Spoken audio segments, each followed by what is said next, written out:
When working with some of the smaller fonts, I'm going to give you a little hint. Right now, I have stitched this out in the Mesa font in the smallest size and had the automatic selective thread cutter cutting in between all of those. And what's going to happen is that on the back side, people always go, oh gosh, what's wrong? Well, all it is that these are the little thread tails that have been stitched in and over themselves. So there's actually nothing wrong.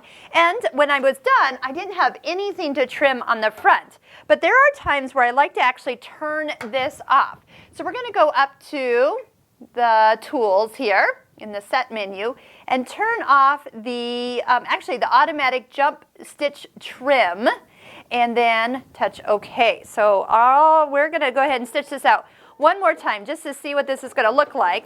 So it's not going to stitch when you are, or it's not going to cut at the beginning here. So I'm going to it'll stop, tell me to trim it, and then I can start it again. I don't have to actually touch OK on that screen. It will do the whole thing for me.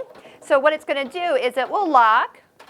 And of course, because it's an alphabet, it's going to stop at each color. So I'm going to just turn the stop button off so it doesn't stop. And now we'll stitch all the rest of the letters. We're doing the word Viking here. And right, we don't have to do that. We can just start it up again.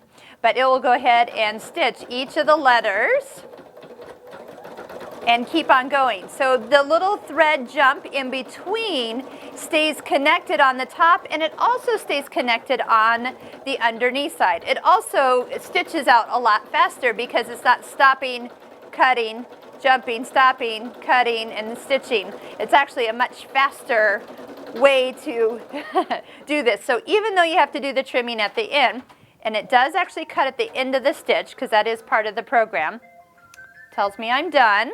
Let's compare the back here. So now we have just the thread from where we trimmed it, but instead of the mess that we have on the back from the first time, it's a lot cleaner on this side. And then you just want to take your scissors and carefully get a nice clean trim, cut your thread where it locked, and then go ahead and cut the rest of those. I usually like to make sure that I pull up on those threads when I go to cut the second time. Usually my scissors are my friend as I go to cut the first one, and then I can just go ahead and trim by lifting the thread, pushing down with my scissors, and I'm going to get a much nicer look on the front as well as the back side. So that is the key to not having a messy part on the back side of your embroidery.